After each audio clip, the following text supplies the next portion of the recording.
고린도전서 9장 23절에서 27절 말씀을 통해 주실 상급을 바라보다 라는 제목으로 여러분과 같이 말씀을 나누고자 합니다. 우리가 때로는 성도로서의 삶을 살면서 이런 질문을 던질 때가 있습니다. 과연 어떤 믿음의 생활을 해야 하는가? 하나님이 인정하시는, 하나님이 기뻐하시는 믿음이 어떤 믿음일까? 우리가 어디까지 순종하고 또 어디까지 헌신해야 하는가? 왜냐하면요, 신앙생활을 하다 보면 어떤 분들은 진짜 열심히 하잖아요. 자기의 삶을 드리고 물질을 드리고 시간을 들여서 모든 예배 가운데도 충실하게, 우리 교회만 봐도 그렇게 신앙생활하는 사람들이 있는가 반면에, 또 어떤 분들은요, 자기 즐길 것, 자기 살 것, 자기 할 것 다 하고 필요에 따라 예배를 드리기도 하고 드리지 않기도 하고, 선택적 예배, 선택적 순종, 이렇게 사는 사람들이 있습니다. 그럼 우리가 어떤 삶을, 과연 하나님이 기뻐하시는 삶이 어떤 삶일까? 답을 아는 것 같은데, 사실 사람들을 돌아보다 보면 많은 사람들의 삶의 믿음의 형태가 다른, 우리의 눈에 보이는 믿음의 형태가 다른 이런 삶을 살아가는 이들을 보면서 과연 어떤 신앙의 삶의 기준이 무엇일까라는 그런 의문이 들기도 합니다. 이거에 대한 정답은요, 우리가 분명히 말씀을 통해 찾아야죠. 바울은 그동안에 고린도 교회 안에 일어나는 여러 가지 문제들, 그 문제들을 또 어떻게 극복해야 하는가, 또한 그 가운데 어떤 믿음의 자세를 가져야 하는가에 대해서 가르쳤습니다. 그리고 오늘 이제 9장 본장에서는요, 어떤 신앙의 삶, 그 삶이 구원을 이루어가는 삶인가, 특별히 자신의 그 사도로서의 삶을 바울이 변호합니다. 고린도 교회 앞에 내가 사도로서 사도의 어떤 정통성, 사도로 부름을 받은 것에 대한 자신의 변호 뿐만 아니라 그 사도로서의 직분을 감당하는 그 모든 일들을 소개하면서 믿음의 사람으로서 살아야 될 자세가 어떠한가를 분명히 오늘 말씀을 통해 우리에게 들려주고 있는 것입니다. 우리가 너무나 잘 알고 있듯이 바울은요, 다메섹 도상에서 부름을 받은 그 순간부터 오직 하나님의 영광을 위한 삶을 살았습니다. 늘 주님 때문에 발버둥치는 삶을 살았고요, 주님께 부름받은 그 순간부터 그는 충성된 자의 삶을 살았던 것 우리가 너무나 잘 알고 있습니다. 그럼에도 불구하고 고린도 교회 안에 그의 사도직에 대한 의심이 생겨나기 시작했다는 것입니다. 바울에 대한 의심, 정통성에 대한 의심, 이것이 바로 9장 3절 말씀에 드러납니다. 보면은 나를 비판하는 자들에게 변명할 것이 이것이니 라고 이야기합니다. 나를 비판하는 자들이 있었다라는 것입니다. 고린도 교회 안에 바울에 대해서, 사도의 정통성에 대해서, 바울의 사도됨에 대해서, 또한 바울의 사역에 대해서 비판하는 자들이 생겨나기 시작했습니다. 얼마나 답답했겠습니까? 오직 복음만을 위하여서 복음만을 전진하는 삶을 살았는데 이에 대해서 의심하는 자들이 생겨나기 시작한 것입니다. 예나 지금이나 교회 안에서 이런 비판하는 자들은 늘 존재합니다. 제가 그동안 목회를 하면서도 과연 비판이 어디에서부터 오는가? 처음에 그분들이 그렇지 않았는데 점점점 비판의 수위를 높여가고, 또한 비판의 그룹들이 일어나는 것들, 왜 이런 일들이 일어나는가라고 생각해 봤는데, 또한 말씀을 통해서도 보았는데, 대부분 관계가 멀어져 갈 때 비판이 흘러나오게 됩니다. 사람들이 관계 가운데 있다 보면 시간이 지나가고요, 그 관계들 안에 여러 그룹들이 생겨나게 됩니다. 서로의 성향이 비슷하거나, 지식 수준이 비슷하거나, 처지가 비슷하거나, 관심사가 비슷하거나, 자녀 교육에 대한 어떤 생각이 비슷하거나, 등등의 여러 그룹들이 생겨나기 시작합니다. 그런데 이 그룹들이 똘똘 뭉쳐요. 그런데 또 재밌는 건, 시간이 지나다 보면 A라는 그룹이 만약에 있다고 하면 그 A라는 그룹이 관심사가 같고 때로는 어떤 그런 성향이 비슷하고 이런 사람들끼리 모였는데, A 그룹에 있던 사람이 전혀 다른 성향의 B 그룹을 가기도 합니다. 또 B 그룹에 어울려요.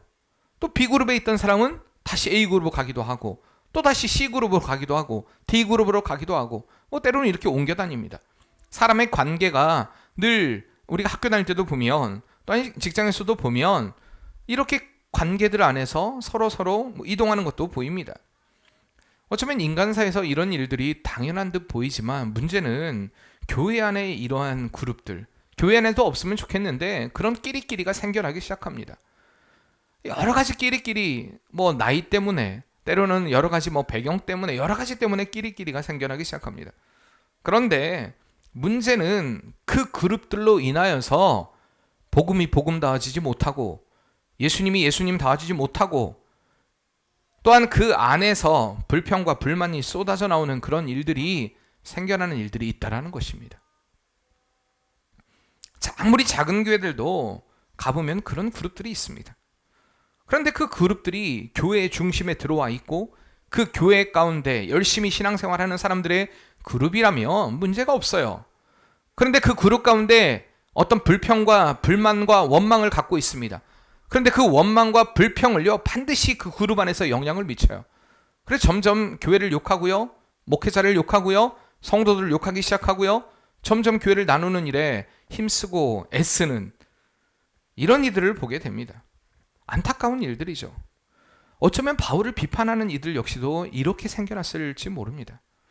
처음부터 바울을 비판하는 이들은 아니었을 것입니다. 그러나 이 바울이 이 고린도 서신서를 쓸 때가 바로 에베소에 있었을 때였고요. 그들과 조금은 이제 몇 년, 5년 이상을 떨어져 있었죠. 떨어져 있는 그런 시기였고 이들은 이제 바울의 지도가 아닌 아볼로의 지도를 받았던 그런 시기였고 그렇기 때문에 점점 우리 교회를 사역하지 않는 바울에 대해서 또한 바울을 돕는 그 일에 대해서 의구심을 품는 이들도 생겨나기 시작했다는 것입니다. 그게 이제 그룹으로 형성이 됐겠죠. 그래서 고린도 교회 안에 바울파, 아볼로파, 게바파, 그리스도파 이런 파들이 생겨나기 시작했습니다. 우리가 바울을 과연 도와야 할 것인가? 요즘 좀 표현으로 바꿔볼까요? 아니 바울 목사님이 언제 우리 집 한번 신방을 해줘 봤어? 아니 바울 목사님이 지금 우리 교회에서 사역하는 것도 아니잖아. 요즘같이 어렵고 힘든 때 어떤 믿음의 조언이라도 한번 해줘 보신 적 있어? 맨날 저렇게 교회만 세운다고 바깥으로 싸도는 사람을 왜 우리가 도와줘야 돼? 왜 우리가 후원해야 돼? 아니 그게 우리한테 실질적인 도움이 되지 않는데 왜 우리가 꼭 바울을 도와야겠어?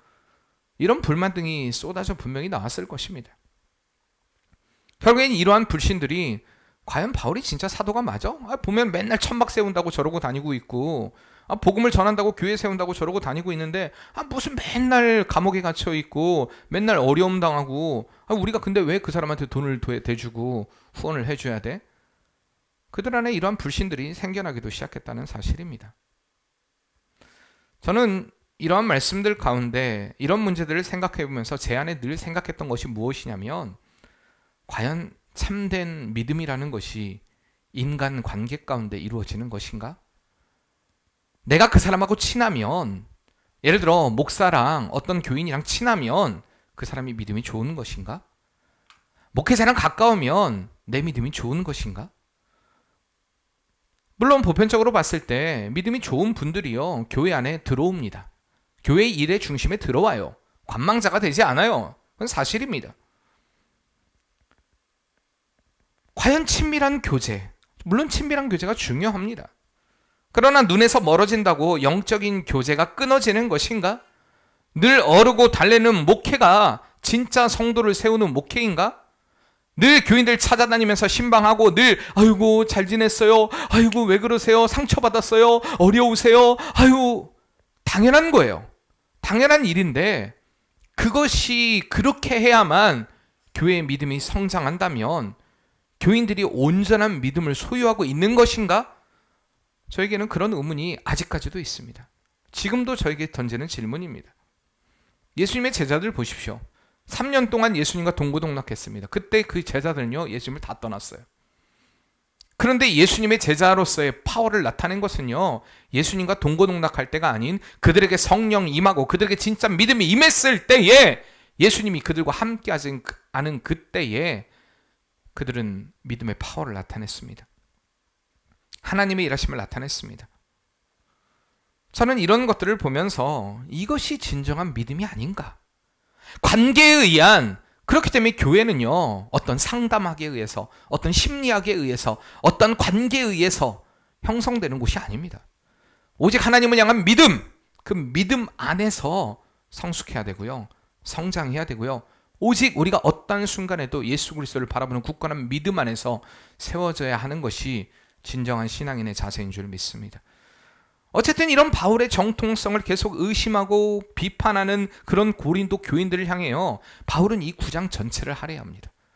그러면서 자신의 사도의 정통성에 대해서 그들에게 변호하고 있어요. 여기 얘기하잖아요. 3절에 변명할 것이 있나니 이것이니, 그들에게 자신이 사도로 부름받은 그런 정통성에 대해서 그들에게 이야기를 합니다. 그런 뿐만 아니라 사도로서의 자세, 그리고 사도로서의 의무에 대해서 다시 한번 상기시켜주는 이 말씀을 통해 과연 믿음이 무엇인가, 그리스도 예수 안에서 자유함을 얻었다는 것이 과연 무엇인가, 그러면서 그들이 소유해야 될 믿음이 무엇인가를 오늘 이 9장을 통해 말씀하고 있는 것입니다. 지난 시간에도 말씀드렸듯이 고린도 교인들 가운데 많은 이들은요, 난 이미 구원받았으니까 이제 자유를 얻었어, 나는 자유해, 이런 생각을 가진 이들이 많이 있었습니다. 나는 영적으로 구원받았으니까 내가 육체적으로 어떤 죄를 짓든 간에 상관없지 않겠어? 나는 이미 구원받은 존재이니까. 그 구원받았다는 확신으로 인해서 그들은 무절제한 삶을 살았습니다. 무절제한 행동을 했습니다. 그 무절제가요, 약한 자들에게, 또한 다른 이들에게 상처가 되고 아픔이 되는 그러한 일들이 비일비재하게 일어나게 되었습니다. 잘못된 교리, 그리고 잘못된 구원관으로 인해 스스로가 믿음의 자리에서 벗어나는 어리석은 삶을 살았던 것이 바로 고린도 교회였습니다. 그래서 바울은 이렇게 얘기합니다. 너희가 이야기하는 자유, 좋다. 근데 바울이 19절에 이렇게 얘기합니다. 같이 한번 19절 말씀, 9장 19절 말씀 읽어보겠습니다. 내가 모든 사람에게 자유로우나 스스로 모든 사람에게 종이 된 것은 더 많은 사람을 얻고자 함이라. 아멘. 분명 바울은요, 그리스도 예수 안에서 자신도 역시 고백합니다. 나는 자유를 얻었다. 이전에 그가 자랑하던 민족, 그리고 종교, 사상, 인습, 율법, 지식, 그 모든 것에 얽매이지 않은 나는 이제 자유인이 되었다. 그런데 이제 그가 또 스스로 모든 사람의 종이 되었다라고 고백하는 것입니다. 이게 무슨 말일까요? 왜 바울이 다시금 종이 되었다라고 말하고 있을까요? 예수 그리스도로 인하여 자유함을 얻었는데 왜 내가 다시 종이 되었다라고 이야기하고 있을까요? 이것에 대한 근거가요, 바로 마가복음 말씀에 있습니다. 마가복음 10장 43절에서 45절 말씀, 또한 누가복음 22장 26절에서 27절 말씀에 예수님께서 그들에게 하신 말씀, 이 배경은요 이렇습니다. 예수님의 제자들 가운데 이야기를 해요. 누가 더 큰 자인가? 예수님께서 그 한 자리를, 예수님께서 한마디로 정치의 어떤 주도권을 잡을 때에 누가 한 자리를 차지하게 될 것인가? 그들 안에 그런 욕심들이 다 있었습니다. 내가 한 자리를 차지하고 싶다라는 그런 욕심들. 그때 그 다투는 모습을 보시고 예수님이 하신 말씀이 바로 오늘 이 방금 소개했던 10장 43절, 그리고 누가복음 22장 26절에서 27절 말씀입니다. 너희 중에 누구든지 크고자 하는 자가 너희를 섬기는 자가 되고, 너희 중에 누구든지 으뜸이 되고자 하는 자는 모든 사람의 종이 되어야 하리라. 인자의 온 것은 섬김을 받으려 함이 아니라 도리어 섬기려 하고 자기 목숨을 많은 사람의 대속물로 주려 함이니라. 아멘. 주님의 오신 목적이 이랬습니다. 바울은 이것을 알았어요. 주님께서 오신 것은 섬김을 위해 오셨다. 그 영혼을 구원하기 위해 오셨다는 것을 바울은 분명히 알고 있었습니다. 그렇기 때문에 바울은 그리스도 예수 안에서 자유함을 입은 자들의 삶이 어떠해야 하는가? 그리스도 예수 안에서 자유함을 입은 자의 삶은 영혼 구원을 위한 삶이 되어야 한다는 것을 바울은 알고 있었다는 사실입니다. 그렇기 때문에 이미 우리가 지난 시간에 봤던 8장 13절 말씀에 그러므로 만일 음식이 내 형제를 실족하게 한다면 나는 영원히 고기를 먹지 아니하며 내 형제를 실족하지 않게 하리라 라고 바울이 이야기합니다. 내 만족이 아니라, 내 기쁨이 아니라 그것을 통하여서 영혼을 살릴 수 있다면, 진정한 믿음이라는 것은요 나의 자유만 생각하는 것이 아닙니다. 나는 그리스도 예수 안에서 자유했어, 나는 그러니까 강한 믿음을 소유하고 있어가 아니라 나를 통해 한 영혼을 살리는 역사가 일어나야 됨을 바로 이 장을 할애하면서 바울이 고린도 교인들에게 가르치고 있는 것입니다. 너희가 정말 그리스도 예수로 인하여서 구원의 자유함을 누린다면 예수님이 그러셨던 것처럼, 주님이 우리를 위해 생명을 던지고 죄인을 구원하셨던 것처럼 너희를 통해 영혼을 구원하는 역사가 일어나야 한다. 이것을 말씀하고 있는 것입니다. 오늘 우리는 이 말씀을 통하여서 믿음의 자세, 그리고 믿음이 무엇인가, 진정으로 하나님께서 원하시는 믿음, 또 더 나아가 구원받는 믿음이 무엇인가를 분명히 알 수가 있습니다. 바울은요, 또 23절 말씀에 이렇게 얘기합니다. 9장 23절입니다. 내가 복음을 위하여 모든 것을 행함은 복음에 참여하고자 함이라. 계속 말씀드렸듯이요, 바울은 다메섹 도상 이후에 주님을 위해서, 복음을 위해서 힘쓰고 애썼던 사람입니다. 이미 복음으로 수고한 삶을 살았고 헌신했던 사람이었고, 매맞음과 죽음의 고통들, 여러 위기들을 견뎠던 사람입니다. 그런데 또다시 복음에 참여하고자 함이라. 여러분, 이게 무슨 의미일까요? 이미 복음에 참여한 사람인데 바울이 이야기해요. 내가 복음을 위하여 모든 것을 행함은 복음에 참여하고자 함이라. 여러분, 이게 여기 포인트가 있어요. 바울은 이미 복음을 위해 애쓰고 힘쓰는 사람이었습니다. 그런데 또다시 복음에 참여하고자 함이라. 여기서 말하는 복음은요, 복음 그 자체가 아니라 복음이 가져다주는 복을 이야기합니다. 궁극적인 복, 그 복이 무엇입니까? 바로 구원입니다. 구원입니다. 바울은 이미 복음에 동참하고 있지만 아직은 복음의 최종적인 결과라는 의미에서 구원은 완성되지 않았습니다. 그렇잖아요? 아직 구원은 완성되지 않았어요. 우리는 이미 구원받은 존재입니다. 믿으십니까? 우린 이미 구원받았어요. 하나님의 구원은 변개치 않으세요.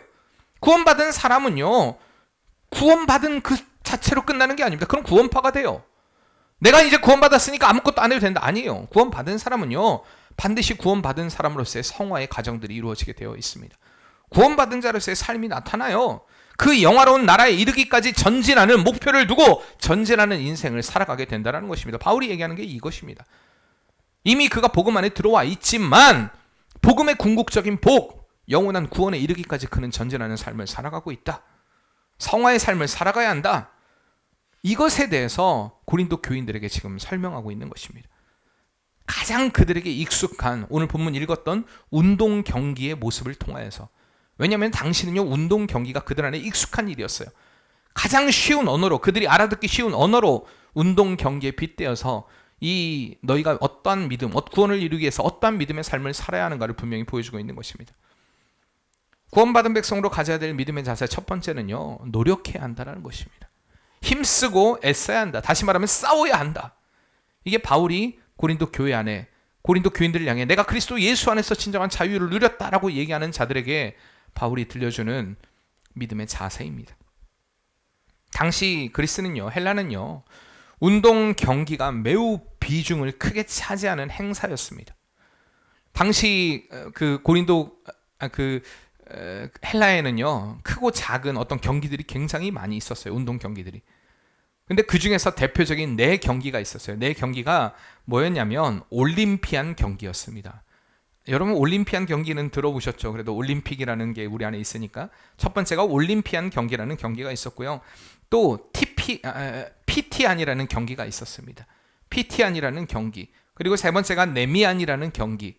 그리고 이스트미안이라는 경기가 있었어요. 이 4가지의 경기. 그러니까 뭐 경기가 4도시에서, 그러니까 큰 도시에서 일어나는 가장 큰 4개의 경기가 바로 이런 경기들이었다는 것입니다. 그 중에서 고린도, 큰 도시였던, 아테네 다음에 큰 도시였던 이 고린도에서 일어났던 경기가 바로 이스트미안이라는 경기였습니다. 그러니까 이 게임에는요, 이 경기에는요, 가장 주된 종목이 바로 경마하고 격투기였습니다. 경마하고 격투기, 그러니까 3년마다 한 번씩 열리는 경기였는데 이 경마하고 격투기가 주 경기였어요. 주 종목이었어요. 그러니까 오늘날 올림픽이요, 국가의 행사 아닙니까? 우리나라도 88 올림픽 할 때 얼마나 난리가 났습니까? 얼마나 난리가 났어요. 막 도로를 닦기 시작하고, 막 88 올림픽 때 한번 생각해 보세요. 뭐 그때 얼마나 대단했습니까? 사람들이 기대감이 얼마나 또한 대단했습니까? 우리나라는 자체적으로 굉장히 막 자랑스럽게 생각하고 굉장히 어떤 잘했다고 하지만 사실 뭐 전체적인 평가가 그런지는 잘 모르겠습니다. 어쨌든 88 올림픽, 그런 경기가 우리에게 중요한 행사가 되었듯이 마찬가지로 헬라 이 전역에서 열리는 또 이스트미안이라는 경기가 고린도에서 열리는 날이면은요, 온 헬라 사람들이 다 모여가지고 그 경기를 관람하고요, 응원하고요, 아주 많은 사람들을 운집시키는 그런 큰 경기였다는 것입니다. 또 그 경기만을 위해서 먹고 자고 훈련하는 사람들이 있을 만큼, 그렇기 때문에 이 경기에 대한 그 어떤 경쟁 의식은요 상당했습니다. 또 어떤 기록에 따르면요, 로마의 황제들조차 실질적으로 그 경기에 선수로서 포함될 만큼 그들은 큰 열정, 대단한 어떤 그런 마음을 가지고 그 경기에 참여했던 그런 경기가 바로 이스트미안이라는 경기였습니다. 그렇기 때문에 이 경기에서 승리하는 것은 대단히 큰 영광이에요. 명예를 얻는 것입니다. 그런데 여기서 중요한 게 뭐냐면은 그 경기에서 최후의 승자 단 한 사람에게만 상급이 주어진다는 사실입니다. 그래도 올림픽은요, 금, 은, 동메달이 있잖아요. 근데 그게 없어요. 이런 큰 경기, 아까 얘기했던 올림피안 경기나 뭐 이스트미안 경기나 그 피티안 경기나 네미안 경기나 이 네 경기는요, 딱 1등 한 사람에게만 상을 줘요. 뭐 그 외 자잘한 경기들은요 2등 3등도 상을 주기도 하지만 큰 주된 경기에서는요 딱 한 명만 상을 줍니다. 오직 1등에게만. 그러니까 2등 3등이 아무런 소용이 없어요.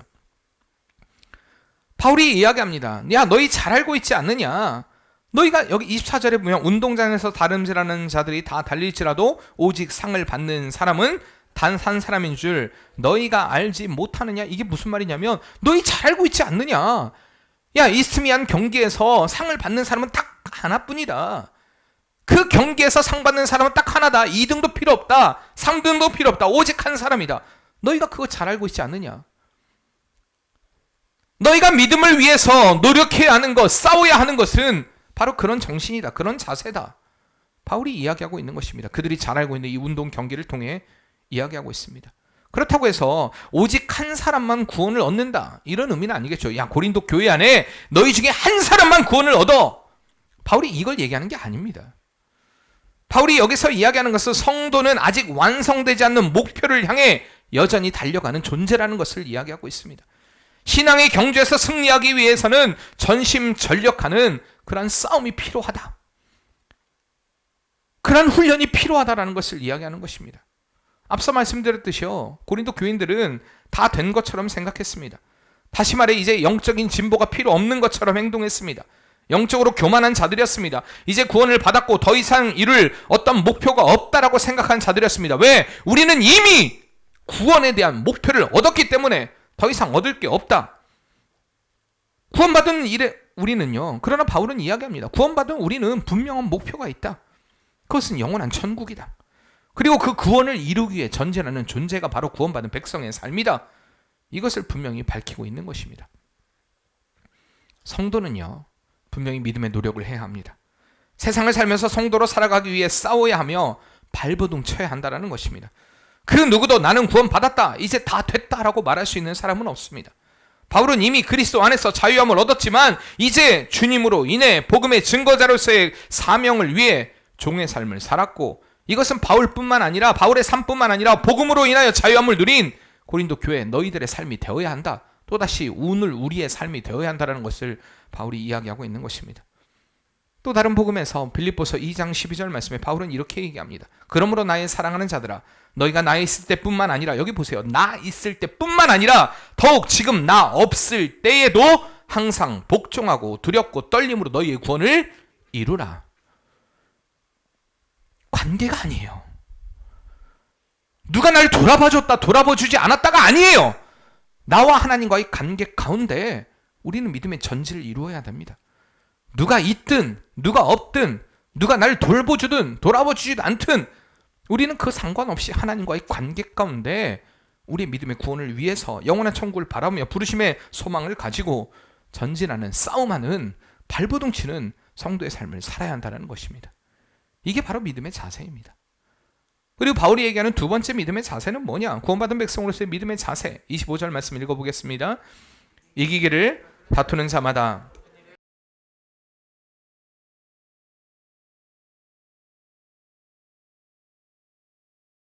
아멘. 자, 두 번째 자세가 무엇일까요? 네, 크게 대답해 보세요. 뭐예요? 네, 하나밖에 없잖아요. 여기 절제입니다. 바울은 성도로 가져야 할 믿음의 자세로 절제를 얘기합니다. 여기서 절제 하나니로 번역한 단어는요, 훈련하다, 자제하다라는 뜻은 말입니다. 불변의 진리예요. 절제한다라는 것은 불변입니다. 훈련하다, 자제한다. 이 격언을 사용할 때 사용하는 말입니다. 그렇잖아요. 우리나라의 우리 어떤 격언, 변하지 않는 이 금언이라고 얘기하는 변하지 않는 진리. 당시 헬라 세계에서요, 운동 선수는 절제해야 된다. 이것은요, 답이요, 답. 운동 선수는 절제해야 된다. 이런 금언이 있었어요. 운동 선수니까 절제해야 된다. 저는 사실 이 절제라는 단어를 생각하니까 얼마 전 TV에서 황석정이라는 배우가 나왔습니다. 나이 50에 막 뼈밖에 안 남은 골골한 사람이에요. 허리도 아프고 몸도 이제 50이 넘어가니까 뭐 너무 뻐근하고. 그래서 그가 결심합니다. 내가 좀 헬스를 해서 내 몸을 조금 건강하게 하리라. 그런데 갔더니 헬스장 관장이 대회에 출연하라는 것입니다. 대회에. 아니, 선수로서 대회에 나가라. 그러니까 이 자기는 그런 생각을 한 번도 해본 적이 없어요. 막 비키니를 입고 다른 사람 앞에서 자기의 몸을 보인다는 것 자체가 부끄럽고 이거 말도 안 되는 얘기다. 그런데요, 어쨌든 결심을 하고 열심히 운동을 합니다. 대단하더라고요. 그녀가 그 운동을 하기 위해서 몇 달 동안 먹는 거 그렇게 좋아하는 술을 엄청 좋아하는 여자더라고요. 어쨌든 금주를 하고 고기도 엄청 좋아해요. 저는 회를 그렇게 먹는 사람 처음 봤어요. 회를 그냥 갖다가 우리는 한두 점 이렇게 먹잖아요. 좀 많이 싸 먹으면 4점, 뭐 5점 먹는 사람도 있겠죠. 근데 그게 아니라 그냥 젓가락으로 한 번 집어서 그냥 입으로 그냥 아예 털어 넣는 정도로 회를 먹어요. 그렇게 먹는 사람인데 이 대회의 권유를 받고 그때부터 운동하기 시작합니다. 원래 그녀가 똑똑해요. 원래 서울대 출신이고요. 그리고 연기를 하기 위해서 국악을 전공하고 서울에 들어갔다가 연기를 하기 위해서 또 한예종 연기과를 갔어요. 대단한 여자예요. 그러니까 한번 목표가 생기면 끊임없이 달려드는. 어쨌든 자기가 몸을 이렇게 만들어야겠다 생각해요. 근데 그 몸 만드는 과정에 대해서 이야기를 합니다. 서울대를 가는 것보다 더 힘들었대요. 너무 고통스러웠대요. 그 몇 달에. 2달인가 3달인가 그 과정이. 그런데요, 어쨌든 그가 밥도 안 먹고 때로는 물도 못 마시면서 이렇게 몸을 만들어 갑니다. 저는 이 절제라는 단어를 생각할 때 그 사람이 생각이 나요. 그 과정을 어쨌든 저는 봤으니까, 눈으로 본 거 아니에요. TV로 봤죠. 간접 경험이죠. 야, 저게 절제겠구나. 왜? 먹고 싶은 걸 아예 못 먹어요. 근데 되게 재밌는 게 거기 그 관장이요, 꼭 밥 먹는데 같이 데려갑니다. 그렇잖아요. 남이 못 먹는 사람 앞에서 일부러 진수성찬을 차려놔요. 그리고 냄새를 풍겨요. 그리고 자기는 막 치킨 뜯고 있어요. 근데 옆에서 닭가슴을 주면서 닭가슴살 먹으라는 거예요. 여러분 생각해 보세요. 뭐 치킨에 뭐 어떤 분식에 막 피자에 자기가 좋아하는 음식 다 차려놨는데 거기서 닭가슴살만 먹고 있어요. 간이 하나도 안 된. 얼마나 고통스럽겠어요. 일부러 그렇게 해요. 이게 훈련이다. 근데 정작 그 관장은 대회에 한 번도 안 나가본 사람이에요. 근데 신기한 건 그 관장은 대회에 나가면 1등을 잘 만들어요. 어쨌든 그게 가르치는 것과 자기가 잘하는 건 좀 다른 분야일 수도 있어요. 어쨌든 그렇습니다. 절제. 얼마나 그녀가 자기의 모든 삶을 다 내려놓고 자기가 하고 싶은 걸 다 내려놓고 이렇게 훈련되는지 몰라요. 여기서 절제라는 단어가요, 원래 자기 자신을 정복하다라는 그런 뜻을 지닌 단어입니다. 당시 운동선수는요, 숙련된 코치의 지도를 받으면서 그들이 약 한 10개월 이상을 강도 높은 훈련을 했다고 합니다. 뭐 금주뿐만 아니라 엄격한 절식, 그리고 식이요법, 강도 높은 훈련.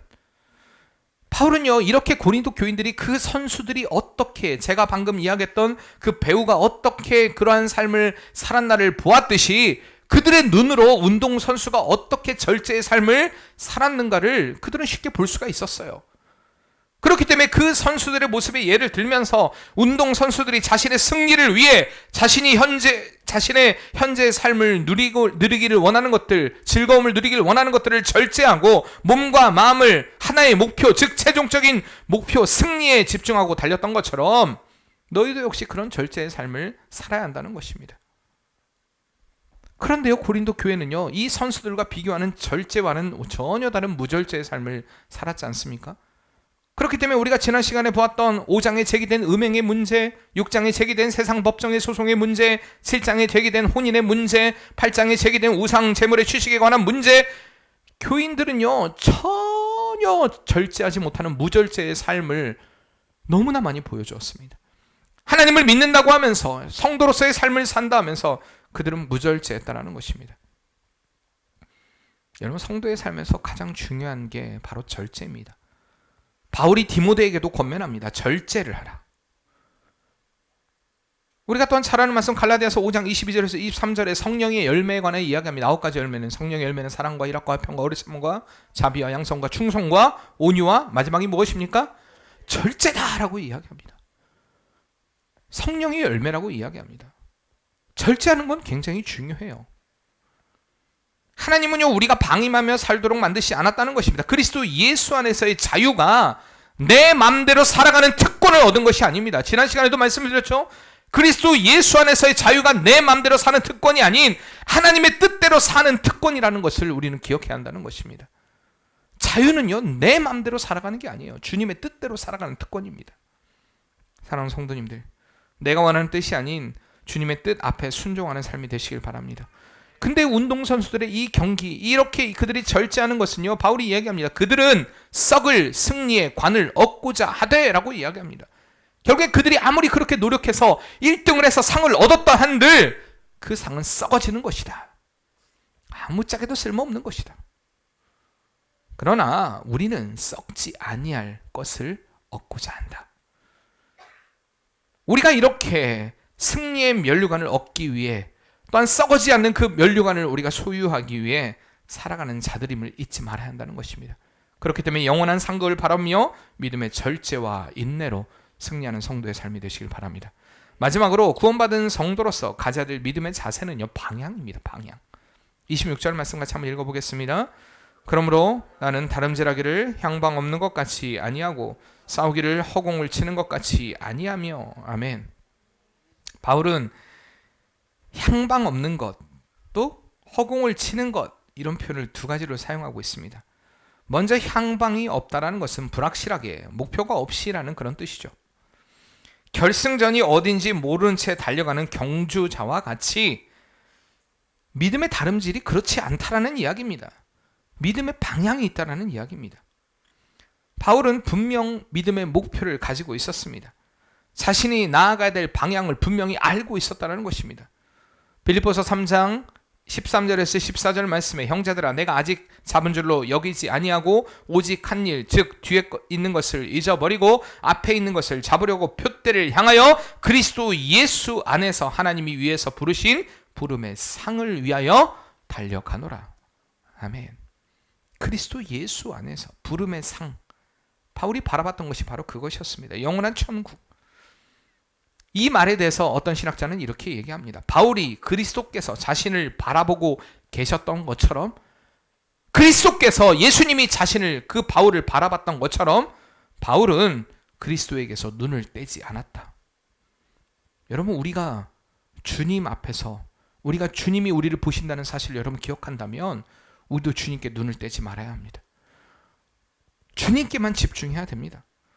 바울은 자신이 나아갈 방향, 그 그리스도에게서 절대 눈을 떼지 않고 주님을 바라보다가 하나님이 허락하신 사명의 길을 걷는 자였습니다. 이게 바로 방향입니다. 두 번째로 허공을 치는 것이라고 이야기합니다. 향방 없는 것 첫 번째 얘기했죠. 두 번째 허공을 치는 것.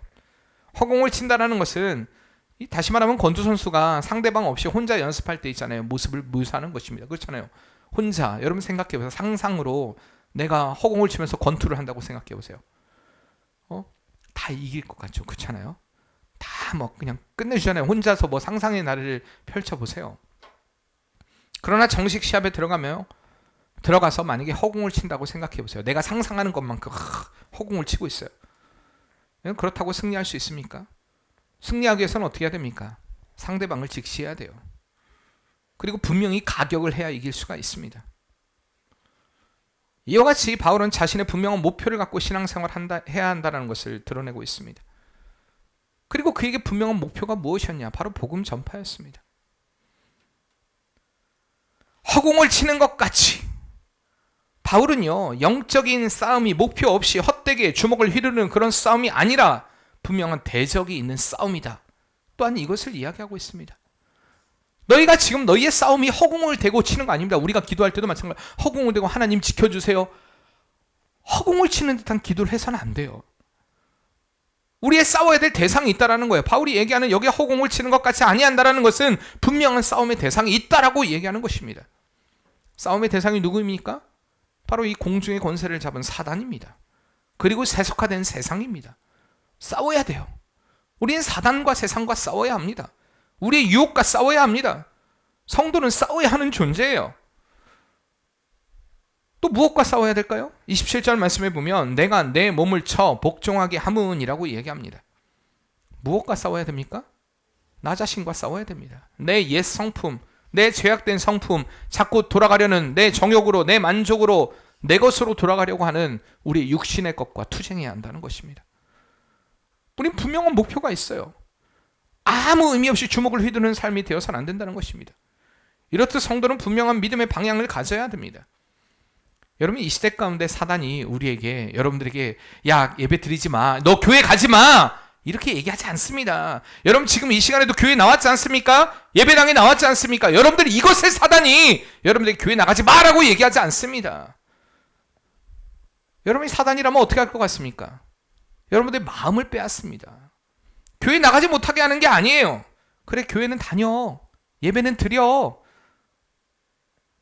그러나 우리에게 방향을 잃어버리게 만듭니다. 무엇 때문에 이 자리에 나와 있는가? 무엇 때문에 예배를 드리는가? 무엇 때문에 하나님께 나아가고 있는가에 대한 방향을 다 잃어버리게 만듭니다. 성도라는 이름으로 교회에 다니는 이들의 이야기를 들으면 신앙을 가지는 이유가요, 나의 만족 때문이라고 말하는 사람도 있습니다. 나의 잘됨을 위해, 내 자녀가 복받기 위해, 때로는 내가 믿긴 믿는데 안 나가면 내가 어떻게 뭐 고난을 당할 것 같고 환난을 당할 것 같고, 이런 얘기를 하는 사람도 많이 있습니다. 여러분, 잘 생각해 보세요. 주님이 원하시는 방향이 아닌 내가 원하는 방향으로의 잘못된 길을 걸어가고 있는 혹시나 그런 자의 모습이 아닌가? 여러분의 신앙의 방향이 어떤가를 좀 돌아보셔야 되지 않겠습니까? 주님이 요구하시는 것은요, 세상이 아닌 주님을 바라보고 영원한 천국을 바라보고 세상에서의 안락이 아닌 영원한 천국을 꿈꾸며 또한 우리를 통하여서 영혼들이 돌아오는 은혜의 역사가 일어나기를 원하신다는 것입니다. 그런데도 자꾸 사람들은 이러한 세상의 가치를 포기하고 이렇게 믿음의 삶을 살아가는 사람들의 삶이 어리석은 삶인 것처럼 이야기를 합니다. 주님을 위해 포기하고 주님을 위해 살아가는 것이 미련한 것인 것처럼 폄하하는, 우리는 그런 시대에 살고 있다는 사실입니다. 문제는요, 이런 폄하가 교회 밖에서 이루어지는 것이 아닙니다. 믿음 생활을 한다고 하는 이들에게서 이루어지는 말입니다. 꼭 그렇게 신앙생활 안 해도 돼. 꼭 그렇게 믿지 않아도 돼. 너 그렇게 꼭 발버둥 치지 않아도 돼.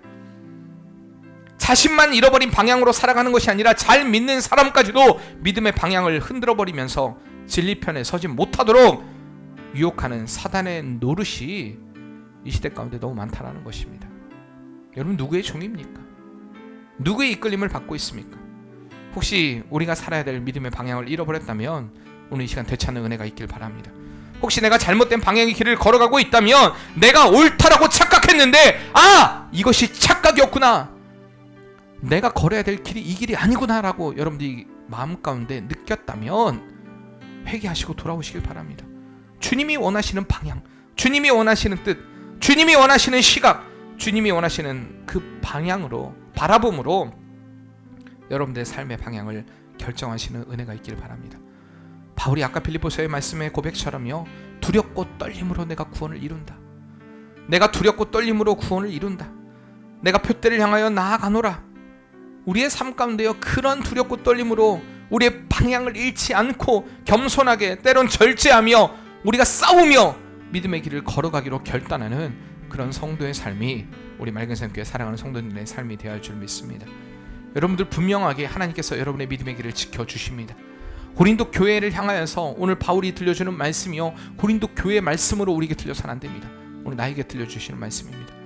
여러분, 싸워야 할 자리에서 꼭 싸우시길 바랍니다. 절제해야 될 그 자리에서 여러분 절제하시길 바랍니다. 여러분이 잃어버린 방향이 있다면 그 방향에서 돌이킴으로 주님께로 걸어가는 복된 성도의 삶이 되시길 바랍니다.